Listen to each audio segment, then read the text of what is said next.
Hello hi. இன்றைக்கி நம்ம வந்து எலுமிச்சம்பழம் ஊறுகாய் தாங்க. இது ஊறுகாய் தான் இன்றைக்கி வீடியோவில் பண்ண போகிறோம். எல்லோரும் வீட்லேயும் ஊறுகாய் எப்படியும் இருக்கணும்.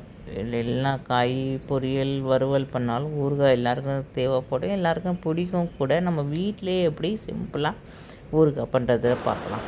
ஹலோ வியூவர்ஸ், நம்ம என்ன தான் காய்கறி வறுவல் பொரியல் வத்தல் வடகம் பண்ணாலுமே எல்லாருக்குமே ஊறுகாய் வேணும். ஊறுகாய் இல்லாமல் சில பேருக்கு சாப்பாடே இறங்காது, அந்த மாதிரி. அதனால் இன்றைக்கி நம்ம என்ன வீடியோ பார்க்க வரோம்னா எலுமிச்சம்பழம் ஊறுகாய் பண்ணியிருக்கேங்க. அதுதான் இன்றைக்கி வீடியோவில் நான் போட போகிறேன். என்னோடய வீடியோவை பாருங்கள். எல்லோரும் பிடிச்சிருந்தால் லைக் பண்ணுங்கள், ஷேர் பண்ணுங்கள், சப்ஸ்கிரைப் பண்ணுங்கள். இப்போ வெயில் காலத்தில் எலுமிச்சம்பழம் சீசன் தாங்க இருக்குது. இந்த மாதிரி எலுமிச்சம்பழம் நல்லா பழமாக வாங்கிக்கோங்க. வாங்கிட்டு சீட்ஸ் எல்லாம் எடுத்துட்டு இப்படி நறுக்கிக்கோங்க. இது நான் 2 பீஸாக தான் போடுறேன். நீங்கள் 4 பீஸாக இதையும் 2ஆக கட் பண்ணி குட்டி குட்டி பீஸாக கூட போட்டுக்கலாம். இது இப்போ உப்பில் ஊறுறப்ப நமக்கு நல்லா ஊறி அது சின்னதாக ஆயிரும். அதனால நான் 2 பீஸாகவே போட்டுக்கிறேன். இல்லை நீங்கள் 4 பீஸாக போடணுன்னாலும் போட்டுக்கோங்களா. ஆனால் சீட்ஸை மட்டும் எடுத்துருக்குங்க. ஏன்னா அந்த சீட்ஸோடு போட்டால் அது வந்து கசக்கும். அதனால் அதை மட்டும் எடுத்துகிட்டு கல் உப்பு போட்டு ஊற வச்சுருங்க. ஊற வச்சு வெயிலில் ஒரு 4-5 நாள் ஊற வச்சுட்டோங்க. இப்போ கல் உப்பு போட்டால் நல்லது. உங்கள்கிட்ட கல் உப்பு இல்லைன்ற பட்சத்தில் சால்ட்டு போட்டுக்கோங்க. உப்பு எவ்வளோன்னா ஒரு 100-200 கிராமாவது தேவைப்படும். இது ஒரு 1/2 கிலோ இருக்கும் இந்த எலுமிச்சம்பழம். இப்போ இந்த பாட்டில் ஃபுல்லாக இருக்குது. இதில் உப்பில் ஊறி ஊறி நமக்கு ஷோக்காகி ஒரு 3/4 பாகம் இல்லை ஒரு 1/2 பாகம் தான் கிடைக்கும். நல்லா குலுக்கி விட்டு ஒரு 4-5 நாளாவது வெயிலில் வைக்கணுங்க. அப்போ தான் அந்த உப்பில் ஊறி இருக்கும் அந்த லெமனு. அப்போ தான் அந்த லெமன் நல்லா ஊறி இருக்கும். ஊறின பின்னாடி தான் நம்ம வந்து ஊறுகாய் வைக்க போகிறோம். இப்போ இவ்வளோ உப்பு போதும். உப்புமே அதிகம் யாரும் சாப்பிடக்கூடாதுன்னு நினச்சிங்கன்னா இவ்வளோ உப்பு போதும். இப்போ வெயிலில் ஒரு மூடி போட்டு ஒரு 4-5 நாள் வச்சுட்டிங்கன்னா போதும். வெயில் இப்போ அடிக்கிற வெயிலில் நல்லாவே ஊறிடும். இப்போ ஊறுகாய் எப்படி பண்ணுறதுன்னு பார்க்கலாம். அதுக்கு சிம்பிள், ஒன்றும் இல்லை. கடுகு, வெந்தயம், மிளகாய் வத்தல், பெருங்காயம், இது தான் தேவைப்படும். இப்போ கடுகு ஒரு 2-3 ஸ்பூன் எடுத்துக்கோங்க. 2 ஸ்பூன் கடுகு, ஒரு 2-3 ஸ்பூன் வெந்தயம். இது அளவுனா இப்படி தாங்க சொல்ல முடியும். ரொம்ப அக்யூரேட்டாக சொல்ல முடியாது. எவ்வளோ ஒரு 3 ஸ்பூன் போட்டுக்கோங்க. 3 ஸ்பூன் கடுகு, ஒரு 5-6 மிளகாய் வத்தல். அப்புறம் நம்ம வந்து மிளகா பொடியும் தான் போட போகிறோம். இப்போ இது கூட ரோஸ்ட் ஆகி ஒரு ஃப்ளேவருக்காக மிளகா வத்தல் இது கூட நான் சேர்க்குறேன். மிளகா வத்தலும் போட்டு நல்லா எண்ணெயெலாம் ஊற்றாமல் ட்ரையாகவே ரோஸ்ட்டு பண்ணி பொடி பண்ணி எடுத்து வச்சுக்கணுங்க. நல்லா வறுத்து எடுத்து வச்சிட்டோம்னா ரொம்ப நாளைக்கு வருங்க. நல்லா வறுத்து எடுத்து வச்சுக்குவோம். இப்போ நல்லா வறுக்கிறப்ப நமக்கு நல்லா ஃப்ளேவர் வரும். அந்த ஊறுகாய்க்குன்னு ஒரு ஸ்மெல் இருக்கும் பார்த்திங்களா, வறுக்கிறப்பே நல்லா கிடைக்கும். பார்ப்போம் என் பையன் அப்படின்ட்டு. மிளகாய் வத்தல் போட்டு எண்ணெய் போடக்கூடாதுங்க. எண்ணெய் போடாமல் ட்ரையாக தான் ரோஸ்ட்டு பண்ணுறோம். அவ்வளோதான். லைட்டாக ரோஸ்ட் பண்ணால் போதும். கடுகும் வெந்தயமும் சீக்கிரமே பொரிஞ்சிடும். லாஸ்ட்டில் மிளகாய் வத்தல் போட்டிங்கனாலும் ஒரு 5 நிமிஷம் தான் ஆகும் இது வறுக்கிறதுக்கு. அதுக்கப்புறம் நம்ம ஊறுகாய் ரெடி பண்ணுவோம். இப்போ வறுத்தாச்சு,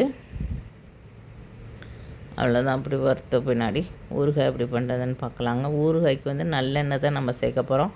நல்லெண்ணெயும் உப்பு, இந்த மசாலா, மிளகாத்தூள், இதுதான் அதுக்கு வந்து நம்ம ப்ரெசர்வேட்டிவாக ஆட் பண்ணுறோம். வேறு வினிகர் இதெல்லாம் நம்ம பண்ண போகிறதில்ல. இப்போ ஊறுகாய் பண்ணுறதுக்கு நல்லெண்ணெய் தான் சேர்க்கணுங்க. நல்லெண்ணெய் சேர்த்தா தான் நல்லாயிருக்கும். கெட்டும் போகாது ரொம்ப நாளைக்கு. அதனால நல்லெண்ணெய் ஒரு 100-200 கிராம் ஊற்றிக்கோங்க. திருப்பி இதுலேயும் தாளிக்கிறதுக்கும் கடுகும் வெந்தயமும், அதுக்கு 3 ஸ்பூன் இல்லை, ஒரு 1/2 ஸ்பூன் கடுகு, 1/2 ஸ்பூன் வெந்தயம் மட்டும் போட்டுக்கோங்க. அதுக்கப்புறம் நம்ம ஏற்கனவே உப்பில் ஊற வச்ச எலுமிச்சம்பழம் அதை நம்ம இந்த எண்ணெயில் போட்டு நல்லா வதக்கிட்டு மிளகாத்தூள் போட்டுடணும். மிளகாத்தூள் ஒரு 4-5 தானே போட்டிருக்கோம். அப்புறம் உரப்பு பத்தாது. அதனால ஒரு 3 ஸ்பூன் கிட்ட தனி மிளகாப்பொடி, சாம்பாருக்கு போடுற மிளகாப்பொடி இல்லை, தனி மிளகாப்பொடி போடணும்.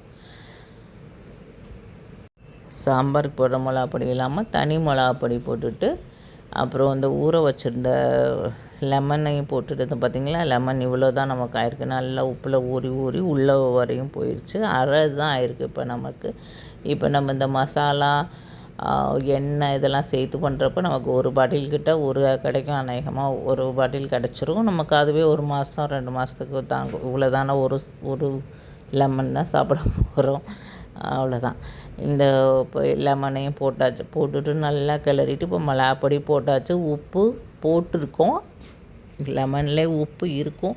ஆனால் இப்போ இந்த எண்ணெய் போட்டிருக்கோம், மிளகாப்பொடி போட்டிருக்கோம், அப்போ மசாலா அரைச்சிருக்கோம். அதனால கொஞ்சம் உப்பு போட்டுக்கோங்க.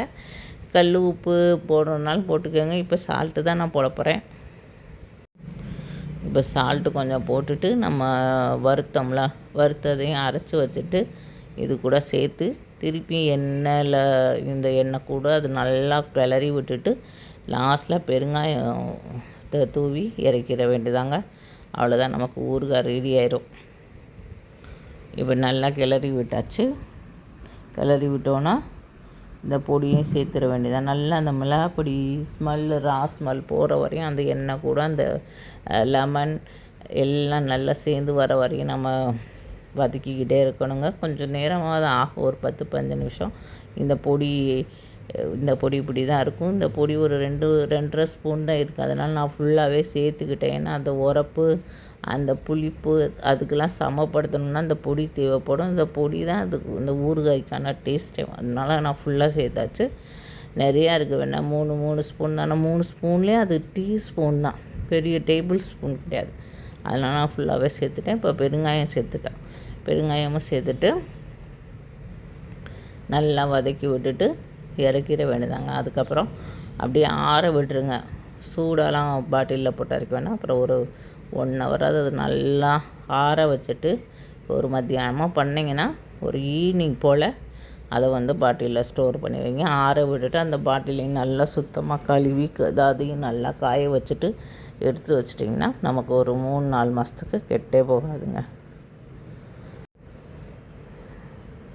பாருங்கள், இந்த ஊறுகாய் இப்படி தான் இருக்கும். இந்த மாதிரி எண்ணெயெல்லாம் பிரிஞ்சு வந்துருச்சு. லெமன் இப்படி ஆகிடுச்சு. மசாலாவெல்லாம் பார்த்துக்கோங்க. கலர்லாம் எப்படி இருக்குன்னு நம்ம இந்த கலரும் ஆட் பண்ணலை, ஆனாலும் கலர்லாம் சூப்பராக வந்திருக்குங்க. இந்த மாதிரி ஆயிரும் ஊறுகாய். சரி, ஊறுகாய் அப்போ ரெடி ஆகிடுச்சு. அப்புறம் பாட்டிலை க்ளீன் பண்ணி இது ஒரு ஊறுகாய் பாட்டில் தான். ஊறுகாய் காலியாக பின்னாடி இப்போ நம்ம இதில் வைக்க போகிறோம். இப்போ அந்த பாட்டில் நல்லா கழுவி காய வச்சாச்சுங்க. நான் ஈவினிங் தான் அப்போ எடுத்து வைக்கிறேன். அதுவும் ஒரு ஊறுகாய் பாட்டில். அந்த ஊறுகாய் பாட்டில் ஃபுல்லாக எனக்கு ஒரு பாட்டில் கிடச்சிச்சு. அதுக்கப்புறமும் கொஞ்சம் இருந்துச்சு. அப்புறம் ஒரு சின்ன பாட்டில் 1.5 பாட்டில் கிட்ட ஊறுகாய் வந்திருக்கு. ஒரு 1/2 கிலோ லெமன் வாங்கினோம்னா நமக்கு 1.5 பாட்டில் ஊறுகாய் கிடைக்குங்க. இந்த மாதிரி மசாலா அனுப்பி, மசாலாவுமே கொஞ்சம் பொருள் தான். கடுகு, வெந்தயம், மிளகாய் வத்தல். இதில் வேறு என்னமோ நம்ம ஆட் பண்ணணும்னு அவசியமே இல்லை. வீட்லேயே நம்ம தயாரிச்சிடலாம் ஊறுகாய். நீங்களும் ட்ரை பண்ணி பாருங்கள். என்னோடய சேனல் பிடிச்சிருந்தால் லைக் பண்ணுங்கள், ஷேர் பண்ணுங்கள், சப்ஸ்கிரைப் பண்ணுங்கள். ஓகேங்க, பாய்ங்க.